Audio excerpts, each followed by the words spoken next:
ನಮಸ್ತೆ ಸದಾ ವತ್ಸಲೆ. ಸೌಜನ್ಯ ಹೋರಾಟಕ್ಕೆ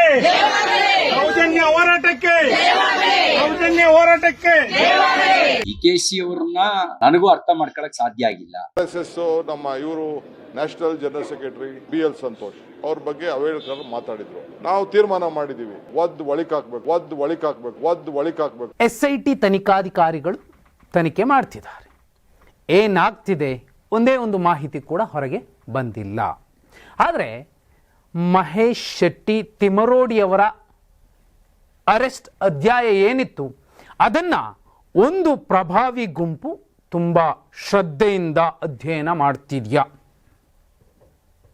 ಜೊತೆಲಿ ಸೌಜನ್ಯ ಸೇರಿದಂತೆ ಯಾವೆಲ್ಲ ಹೆಣ್ಣು ಮಕ್ಕಳ ವಿಚಾರ ಈಗ ಚರ್ಚೆ ಆಗ್ತಿದೆ, ಅದು ವೇದವಲ್ಲಿ ಅಮ್ಮ ಇರಬಹುದು, ಪದ್ಮಲತಾ ಇರಬಹುದು, ವಾರಿಜ ಇರಬಹುದು, ಯಮುನಾ ಇರಬಹುದು, ಎಲ್ಲ ಕೇಸ್ಗಳ ಬಗ್ಗೆ ಅದೇ ಗುಂಪು ಕರಾವಳಿ ಭಾಗದಲ್ಲಿ ಇಷ್ಟು ದಿನಗಳ ಕಾಲ ತಮ್ಮ ತಾಕತ್ತು ಎಂಥದ್ದು ಅನ್ನೋದನ್ನು ತೋರಿಸಿದಂತಹ ಗುಂಪು ಜಾಗ್ರತೆಯಿಂದ ನೋಡ್ತಿದ್ಯಾ. ಕಣಷ್ಟೇ ಈ ಕಡೆ ಕಟ್ಟ ಕಾಂಗ್ರೆಸ್ಸಿಗ DK ಶಿವಕುಮಾರ್ ಅವರು ಉಪಮುಖ್ಯಮಂತ್ರಿ, KPCC ಅಧ್ಯಕ್ಷರು, ನಮಸ್ತೆ ಸದಾವತ್ಸಲೆ ಮಾತೃಭೂಮಿ ಅಂತ ಪ್ರಾರ್ಥನಾ ಗೀತೆಯನ್ನು ಹೇಳ್ತಿದ್ದಾರೆ. ಜೊತೆಯಲ್ಲಿ ನಮ್ಮ ನಾಯಕ BL ಸಂತೋಷ್ ಅನ್ನುವಂತಹ ಮಾತನ್ನು ಹೇಳ್ತಿದ್ದಾರೆ. ನಿಮಗೆ ಗೊತ್ತಿರಲಿ, ಮಹೇಶ್ ತಿಮರೋಡಿ ಅವರನ್ನು ಏನು ಅರೆಸ್ಟ್ ಮಾಡಿದ್ದಾರೆ ಪ್ರಕರಣದಲ್ಲಿ, BL ಸಂತೋಷ್ ಅವರ ಪ್ರಕರಣದಲ್ಲಿ. BL ಸಂತೋಷ್ ಅವರು ಎಲ್ಲೂ ದೂರು ಕೊಟ್ಟಿಲ್ಲ. BL ಸಂತೋಷ್ ಅವರು ಇದೇ ತಿಮರೋಡಿ ವಿಚಾರವಾಗಿ ಒಂದು ಮಾತನ್ನು ಹೊರಗಡೆ ಎಲ್ಲೂ ಆಡಿಲ್ಲ. ಆದರೆ ಅವರ ಬೆಂಬಲಿಗರು ಯಾರೋ ಕೊಟ್ಟಿದ್ದಾರೆ. ಆದರೆ ಅದನ್ನು ಬಳಸ್ಕೊಳ್ತಿದ್ದಾರಾ ಕಾಂಗ್ರೆಸ್ನ ನಾಯಕ DK ಶಿವಕುಮಾರ್ ಅವರು? ಇಂಥದ್ದೊಂದು ಅನುಮಾನದಲ್ಲೇ CT ರವಿ ಅವರು ಒಂದು ಹೇಳಿಕೆ ಕೊಟ್ಟಿದ್ದಾರೆ. ನಮ್ಗೆ ಅರ್ಥ ಆಗ್ತಿಲ್ಲ DK ಶಿವಕುಮಾರ್ ಏನು ಮಾಡ್ತಿದ್ದಾರೆ ಅಂತ. ಇಡೀ ಪ್ರಕರಣ, ಧರ್ಮಸ್ಥಳ ಪ್ರಕರಣವನ್ನು SIT ತನಿಖಾಧಿಕಾರಿಗಳು ಎಷ್ಟು ಶ್ರದ್ಧೆಯಿಂದ ಕಾನೂನಿನ ಚೌಕಟ್ಟಿನಲ್ಲಿ ಗೌಪ್ಯತೆಯನ್ನು ಕಾಪಾಡಿಕೊಳ್ಳುವ ಮೂಲಕ ಮಾಡ್ತಿದ್ದಾರೋ ಅದೇ ರೀತಿ ಒಂದು ಗುಂಪು ಕಾಯ್ತಿದೆ, ನೋಡ್ತಿದೆ ಎಲ್ಲವನ್ನ ಸೂಕ್ಷ್ಮವಾಗಿ. ಯಾವುದದು? RSS. ಕರಾವಳಿಯಲ್ಲಿ ಒಂದು ಕಟ್ಟೆಚ್ಚರವನ್ನು, ಕಣ್ಗಾವಲನ್ನು, ತೋಟಕ್ಕೆ ಕಟ್ಟುವಂತಹ ಒಂದು ಬೇಲಿಯ ರೀತಿ ಕಟ್ಟಿಕೊಂಡು ಒಂದು ಚೌಕಟ್ಟಾದಂತಹ ಸಮಾಜವನ್ನು ಸೃಷ್ಟಿಸೋದಕ್ಕೆ RSS ಏನು ಈ ಹಿಂದೆ ಕೂಡ ಶ್ರಮಿಸಿತ್ತು. ಆ ಭಾಗದಲ್ಲಿ ಅದೇ ಸಂಸ್ಥೆ ಇದೀಗ ಈ ಪ್ರಕರಣವನ್ನು ಸೂಕ್ಷ್ಮವಾಗಿ ನೋಡ್ತಿದ್ಯಾ.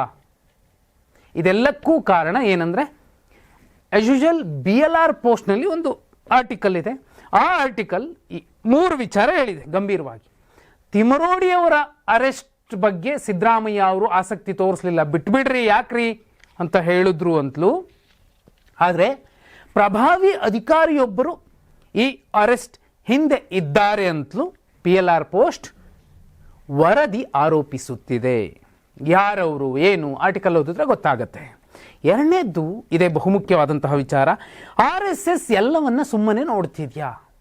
ತಿಮರೋಡಿಯವರ ಬಂಧನ ಕೂಡ ಆಗಬೇಕು ಅಂತ ನಿರೀಕ್ಷೆ ಮಾಡಿತ್ತ, ಆ ಕಾರಣಕ್ಕೋಸ್ಕರನೇ ಬಂಧನ ಆಗಿದೆಯಾ.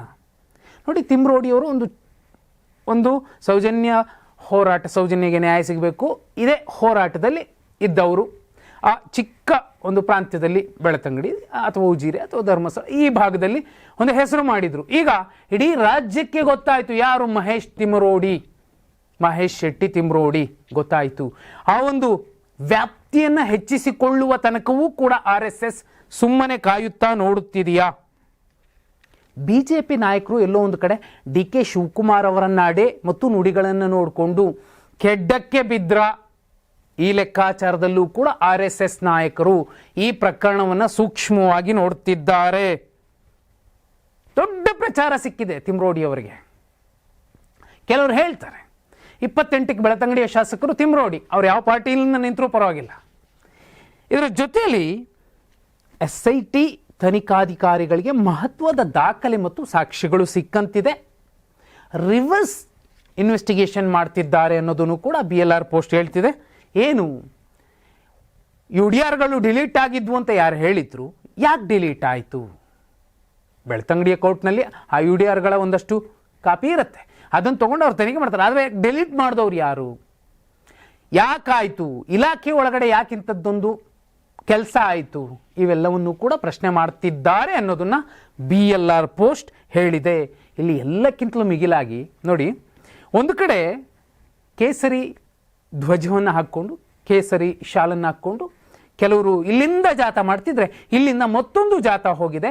ಸೌಜನ್ಯಾಗೆ ನ್ಯಾಯ ಬೇಕು, ಸೌಜನ್ಯ ಪರವಾಗಿ ನೀಲಿ ಶಾಲು ಹೊದ್ದಂತಹ ಒಂದು ಸೇನೆ ಆ ಹೆಣ್ಣು ಮಗಳ ಸಮಾಧಿ ಇರುವ ಜಾಗಕ್ಕೆ, ಆ ಮನೆಯ ಜಾಗಕ್ಕೆ ಹೋಗಿದೆ. ಅದು ಅಂಬೇಡ್ಕರ್ ಸೇನೆ. ಅವ್ರು ಹೇಳ್ತಿದ್ದಾರೆ, ಗಟ್ಟಿಯಾಗಿ ಹೇಳ್ತಿದ್ದಾರೆ, ನಮ್ಮ ಮಗಳು ಸೌಜನ್ಯ, ನಮ್ಮವಳು ಸೌಜನ್ಯ ಅನ್ನುವಂತಹ ಹೇಳಿಕೆಗಳನ್ನು ಕೂಗುವ ಮೂಲಕ ಆ ಹೆಣ್ಣು ಮಗಳಿಗೆ ನ್ಯಾಯ ಸಿಗಬೇಕು. ಆ ಸಂಘಟನೆಯ ರಾಜ್ಯಾಧ್ಯಕ್ಷ ಮೂರ್ತಿಯವರು ಮಾತಾಡಿದ್ದಾರೆ. ಅವರು ಹೇಳ್ತಾರೆ, ಆ ಹೆಣ್ಣು ಮಗಳಿಗೆ ನ್ಯಾಯ ಸಿಗಬೇಕು ಅಂತಲೇ ನಾವು ಜಾಥಾ ಮಾಡ್ಕೊಂಡ್ಬಂದಿದ್ದೀವಿ ಬೆಂಗಳೂರಿನಿಂದ ಅಂತ ಹೇಳಬೇಕಾಗಿದ್ದಂಥವರು ಆ ಭಾಗದಲ್ಲಿ ಆಕೆ ನಮ್ಮ ಮಗಳು, ಆಕೆಗೆ ನ್ಯಾಯ ಬೇಕು ಅಂತ ಹೇಳಬೇಕಾಗಿತ್ತು. ಅವರೇನೇ ಸೈಲೆಂಟ್ ಆಗಿದ್ದಾರೆ. ಹಾಗಂತ ಸುಮ್ಮನೆ ಕೂತಿಲ್ಲ, ಯಾವುದೋ ಸಮಯಕ್ಕೋಸ್ಕರ ಕಾಯ್ತಿದ್ದಾರೆ ಅಂತ ಆ ಭಾಗದ ಪ್ರಭಾವಿ RSS ನಾಯಕರೊಬ್ಬರು BLR ಪೋಸ್ಟ್ಗೆ ಹೇಳಿಕೊಂಡಿದ್ದಾರೆ ಅನ್ನುವಂಥದ್ದು ವರದಿಯಲ್ಲಿರುವಂತಹ ವಿಚಾರ. ಹಾಗಿದ್ರೆ ಈ ಪ್ರಕರಣ ಇಲ್ಲಿಗೆ ನಿಲ್ಲೋದಿಲ್ಲ. ಈ ಸಲ ತಾರ್ಕಿಕ ಅಂತ್ಯ ಅಂತೂ ಪಕ್ಕಾ ಸಿಗುತ್ತೆ. RSS ಈ ಸಲ ಮುಂದಾಳು ಆಗುತ್ತೆ ಅದಕ್ಕೆ ಅನ್ನುವಂಥದ್ದು ಆ BLR ಪೋಸ್ಟ್ನಲ್ಲಿರುವಂತಹ ಒಂದು ವರದಿಯ ಸೂಕ್ಷ್ಮ ವಿಚಾರ. ಯಾರೂ ಕೂಡ ಸುಮ್ಮನೆ ಕೂರೋದಿಲ್ಲ. ಯಾಕಂದರೆ ಆ ಭಾಗದಲ್ಲಿ BJPಯ ಭದ್ರಕೋಟೆ ಆಗಿತ್ತು. RSS ಕೂಡ ಅಲ್ಲಿ ಸಾಕಷ್ಟು ಶ್ರಮ ವಹಿಸ್ತಿತ್ತು. ಇಂತಹ ಸಂದರ್ಭದಲ್ಲಿ ಹಿಂದೂ ಹೆಣ್ಣು ಮಕ್ಕಳಿಗೆ ನ್ಯಾಯ ಸಿಗದ ಒಂದಷ್ಟು ಪ್ರಕರಣಗಳು ಈಗ ಚರ್ಚೆ ಆಗ್ತಿವೆ, ಹೋರಾಟಗಳು ನಡೀತಿವೆ, ಬೇರೆ ಪಕ್ಷಗಳು ಅದನ್ನು ರಾಜಕೀಯವಾಗಿ ಬಳಸ್ಕೊಳ್ತಾರೆ ಅನ್ನುವಂಥದ್ದೇನು ಚರ್ಚೆ ಆಗ್ತಿದೆ. ಇಂತಹ ಸಂದರ್ಭದಲ್ಲೂ ಕೂಡ RSS ಸುಮ್ಮನೆ ಕೂರೋದಿಲ್ಲ, ಕಾಯಬಹುದು, ಕಾದು ನೋಡುವ ತಂತ್ರಕ್ಕೆ ಶರಣಾಗಿರಬಹುದು.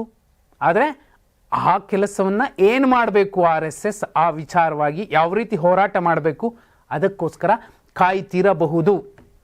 ಎಲ್ಲರೂ ಅಂದ್ಕೊಂಡ್ರು ಪ್ರಕರಣ ಅಷ್ಟೇ ಮುಗಿದೋಯ್ತು ಹಾಗೆ ಹೀಗೆ ಅಂತ. ಆದರೆ ಇದು ಇನ್ನಷ್ಟು ತೀವ್ರವಾಗ್ತಿದೆ, ಒಳಗೊಳಗೆ ಜಾಸ್ತಿ ಜೋರಾಗಿಯೇ ಒಂದು ಫೋರ್ಸ್ ರೆಡಿ ಆಗ್ತಿದೆ. ಅದು ತಿಮರೋಡಿಯವರ ಬಂಧನದ ನಂತರ ಅನ್ನೋದನ್ನು BLR ಪೋಸ್ಟ್ ಹೇಳ್ತಿದೆ.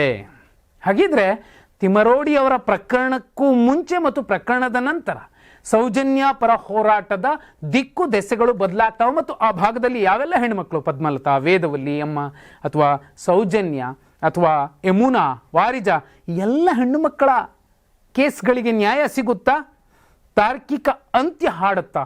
ಕಮೆಂಟ್ ಮಾಡಿ. ನಮಸ್ತೆ ಸದಾ ವತ್ಸಲೆ. ಸೌಜನ್ಯ ಹೋರಾಟಕ್ಕೆ, ಸೌಜನ್ಯ ಹೋರಾಟಕ್ಕೆ, ಸೌಜನ್ಯ ಹೋರಾಟಕ್ಕೆ. DKC ಅವ್ರನ್ನ ನನಗೂ ಅರ್ಥ ಮಾಡ್ಕೊಳಕ್ ಸಾಧ್ಯ ಆಗಿಲ್ಲ. RSS ನಮ್ಮ ಇವರು national general secretary BL Santosh ಅವ್ರ ಬಗ್ಗೆ ಅಂಬೇಡ್ಕರ್ ಮಾತಾಡಿದ್ರು. ನಾವು ತೀರ್ಮಾನ ಮಾಡಿದೀವಿ, ಒದ್ದು ಒಳಿಕ್ ಹಾಕ್ಬೇಕು.